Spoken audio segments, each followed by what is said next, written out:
Welcome to Lakers News Fan Report, the place where you get the freshest updates, breaking developments, and in-depth analysis on our beloved Lakers. Right now, in these critical days leading up to the trade deadline, something is happening behind closed doors that could completely transform our season. The defensive struggles have been real, painfully real, and the numbers tell a story that every Lakers fan has felt in their gut watching game after game. But here's the thing. Management knows it, JJ Redick knows it, and from what I'm hearing, there are active conversations happening right now that could address our biggest vulnerability. Stay with me because what I'm about to break down could be the game changer we've been waiting for. Let me paint the picture for you. The Lakers are ranked 25th in defensive rating, 25th. For a franchise with championship aspirations, with LeBron James still performing at an elite level and Anthony Davis anchoring the paint, that number is simply unacceptable. But the defensive rating is just the surface. When you dig deeper into the analytics, the situation becomes even more concerning. We rank 16th in opponent paint points, allowing 50.6 per game. That's middle of the pack at best. Even worse, we're 29th in blocked shots with only 4 blocks per game. Think about that for a second. In today's NBA, where rim protection is absolutely critical, we're near the bottom of the league in deterring shots at the basket. The problems don't stop there, and this is where it gets truly alarming. The Lakers rank dead last, absolutely dead last, in opponent pick-and-roll field goal percentage against the roll man. Teams are shooting nearly 60% when they run pick-and-roll actions against us and attack the rim. That's not just a red flag, that's a flashing emergency signal. Every team in the league knows this, every coach is game planning around this weakness, and every opponent is attacking our interior defense relentlessly. When you watch the games, you can see it happening in real time. Teams set screens, our big man gets caught in no man's land, and suddenly there's an easy bucket at the rim. It's been happening consistently, and it's costing us games. Now I know what many of you are thinking. We have Deander Ayton. We brought him in to be that defensive anchor, that rim protector who would solve these exact problems. But here's the reality, and I'm going to be completely honest with you because that's what this channel is about. Ayton has not been the answer. Despite his physical tools and his reputation, he hasn't provided the consistent rim protection and defensive intensity that this team desperately needs. The metrics back this up. And if you watch the tape, you can see the hesitation, the lack of verticality on contests, and the instances where he's just not impacting shots the way an elite rim protector does. Jackson Hayes has shown flashes, but he's not consistent enough to be the full-time solution either. JJ Redick inherited a team with certain defensive limitations, and to his credit, he's been working tirelessly to implement systems and schemes to compensate. But there's only so much coaching can do when the personnel isn't equipped to execute at the highest level defensively. You can have the perfect defensive scheme drawn up, but if your big man can't protect the rim, can't switch onto perimeter players effectively, and can't deter shots consistently, those schemes fall apart. Redick knows this, and based on what I'm hearing, the organization understands that personnel changes need to happen if this team is going to make a serious playoff run. This brings us to the critical question: what can be done? The trade deadline is approaching fast, and the Lakers have been actively exploring the market for defensive upgrades. This isn't speculation on my part, this is based on consistent reporting and conversations happening throughout the league. The Lakers have been connected to various centers and defensive-minded players over the past several weeks, and there's a specific situation developing that has real momentum behind it. The organization has identified a player who could potentially transform this defense, someone with the exact skill set needed to address our weaknesses at the rim. Here's what makes this situation particularly interesting. There's an existing relationship between the Lakers and another organization that could facilitate a deal. These two teams have done business before, successfully completing trades that worked out for both sides. That history matters because it establishes trust, it establishes communication channels, and it makes complex negotiations easier to navigate. When you have that foundation of previous successful transactions, it opens the door for more ambitious moves. And right now, those conversations are happening, and they're focused on addressing the Lakers' most pressing need. The organization in question has a player who checks every single box for what the Lakers need defensively. We're talking about an elite rim protector, someone who consistently ranks among the league leaders in deterring shots at the basket. We're talking about a player with the foot speed and lateral quickness to switch onto perimeter players, which is absolutely essential in today's NBA. We're talking about someone who can anchor a top 10 defense, someone who has proven that he can be the defensive centerpiece of a successful system. And perhaps most importantly, we're talking about a player who is under contract beyond this season, meaning this wouldn't just be a rental for a playoff run, but a long-term piece who could be part of our core moving forward. The team that currently employs this defensive anchor has been one of the most surprising defensive units in the league over recent months. Since December 1st, they've ranked 8th in defensive rating, holding opponents to an impressive 113.2 points per 100 possessions. In December specifically, they were the #1 ranked defense in the entire NBA, allowing just 105.4 points per 100 possessions while posting a winning record. That kind of defensive excellence doesn't happen by accident. It happens because you have an elite defender at the center position who can protect the rim, communicate rotations, and make everyone around him better defensively. Compare that to the Lakers during the same time frame. We've ranked 29th in defensive rating since December 1st. 29th. The contrast couldn't be more stark, and it highlights exactly what we're missing. While this other team has been building one of the league's best defenses around their rim-protecting center, the Lakers have been struggling to get stops consistently, surrendering easy baskets in the paint and watching our defensive rating plummet. The solution to our problem is playing well for another team right now, and that's exactly why these conversations are so important. Now let me tell you about the player himself, because this is where it gets really exciting. We're talking about Nic Claxton of the Brooklyn Nets, the 25-year-old center who has developed into one of the premier defensive anchors in the NBA. Claxton isn't just a good defender, he's one of the best rim protectors in basketball, period. He has the rare combination of elite shot-blocking ability, incredible timing, and the athletic profile to guard multiple positions on the perimeter when necessary. This is exactly the type of versatile, impactful defender that modern NBA championship teams are built around. Let me give you the numbers because they're impressive. Claxton is averaging a career-high 12.8 points, 7.6 rebounds, and 1.4 blocks per game this season while shooting an efficient 59% from the field. Those are solid offensive numbers, but it's his defensive impact that makes him special. He's consistently among the league leaders in shots deterred at the rim, and his presence completely changes how opposing teams attack the basket. Players think twice before challenging him, they alter their shots, and that kind of deterrent effect is invaluable for a defense. What makes Claxton particularly intriguing for the Lakers is his versatility. He's not just a traditional drop coverage big man who protects the rim in pick-and-roll situations.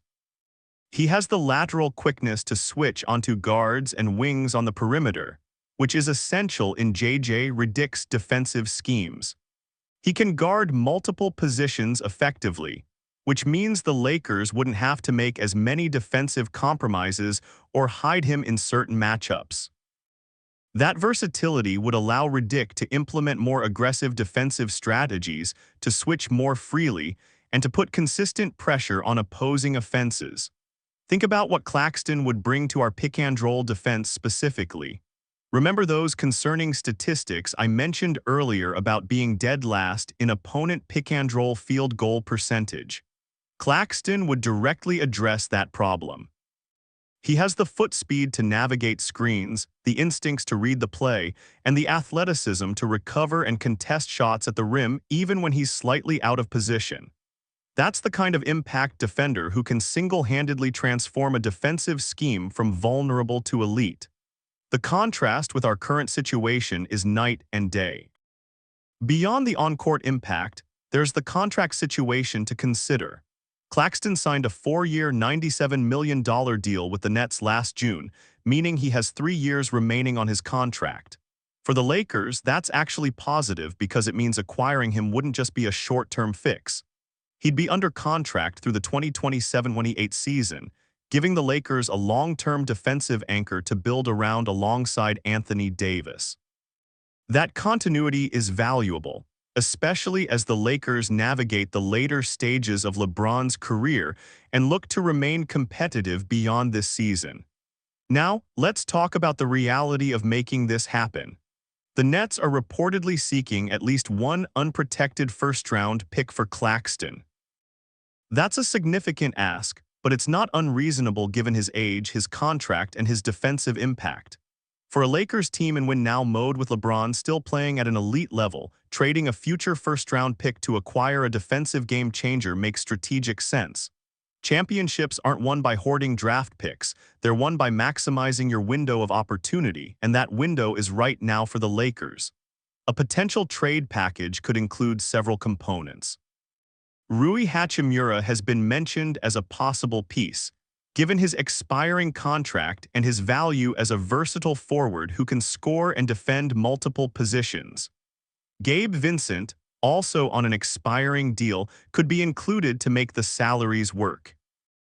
Dalton Knecht, our promising rookie, might need to be part of the discussion, though that would be a tough pill to swallow given his potential. And of course, the Lakers' 2032 first-round pick would likely be the centerpiece from Brooklyn's perspective. That's a long way down the road, and the Lakers would be betting that the immediate impact of acquiring Claxton is worth mortgaging that future asset. Is it worth it? From my perspective, absolutely. Here's why the Lakers are in championship or bust mode right now. LeBron James is still performing at an MVP level, but we all know he's not going to play forever. Anthony Davis is in his prime. This is the window. Sacrificing a first-round pick 7 years from now to potentially transform this team's defense and make a legitimate championship run this season is a no-brainer. Future draft picks are valuable, but they're also uncertain. You don't know if that 2032 pick will be a star, a role player, or a bust. What you do know is that Nic Claxton is an elite defender right now who could solve the Lakers' biggest weakness immediately. The relationship between the Lakers and Nets also matters here. These organizations have done business before, most notably in recent trades that have worked out positively. That history of successful transactions creates a foundation of trust that makes complex negotiations easier. Both sides can communicate openly, both sides understand each other's needs and limitations, and that familiarity can be the difference between a deal getting done and falling apart.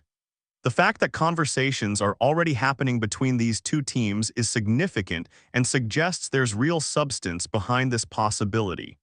From Brooklyn's perspective, moving Claxton could make sense depending on their long-term vision. The Nets are in a transition phase.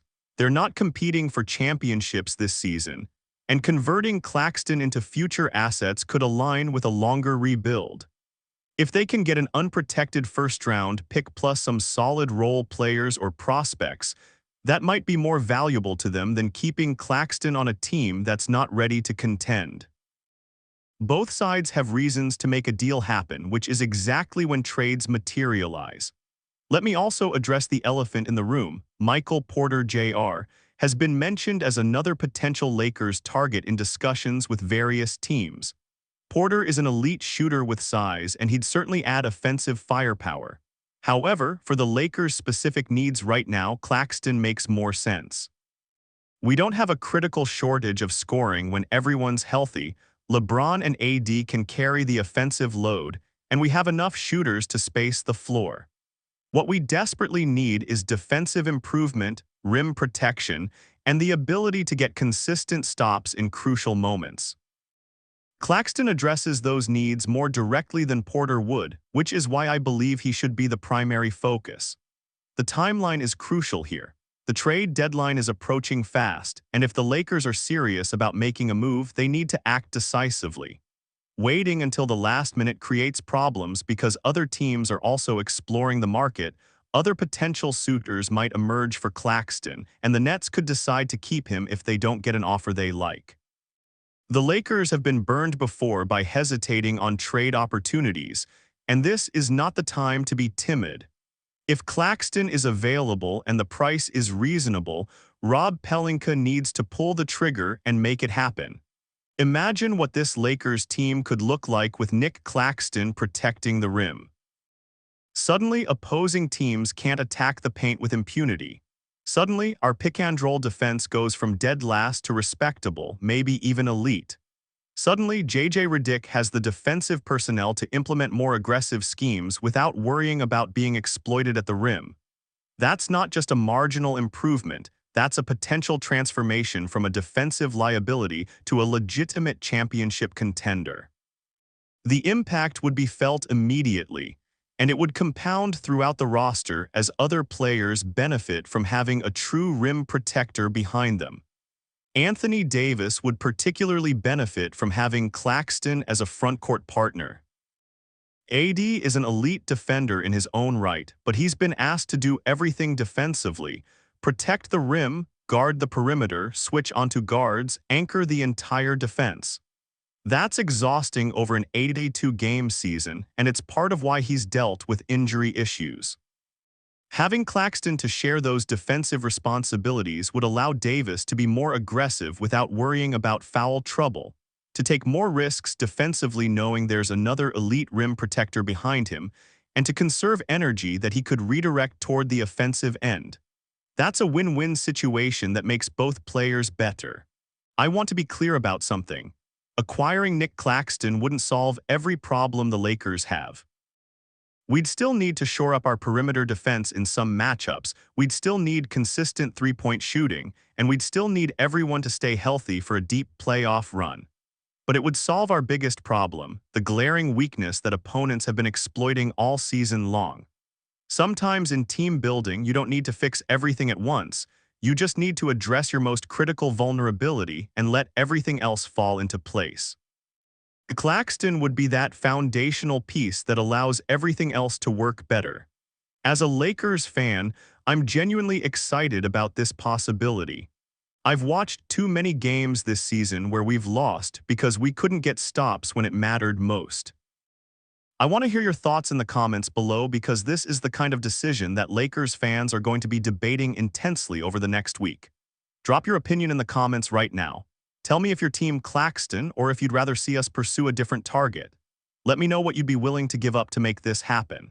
And make sure you're subscribed to Lakers News Fan Report with notifications turned on because I'll be bringing you updates on this situation as it develops. The trade deadline period is the most exciting time of the NBA season, and I'll be here breaking down every development, every rumor, and every move that impacts our Lakers. Hit that like button if you found this analysis valuable, share this video with other Lakers fans who need to know what's happening, and let's discuss this in the comments. This could be the move that changes everything for our championship aspirations. I'll see you in the next update, and let's hope we're celebrating some big news very soon. Go Lakers!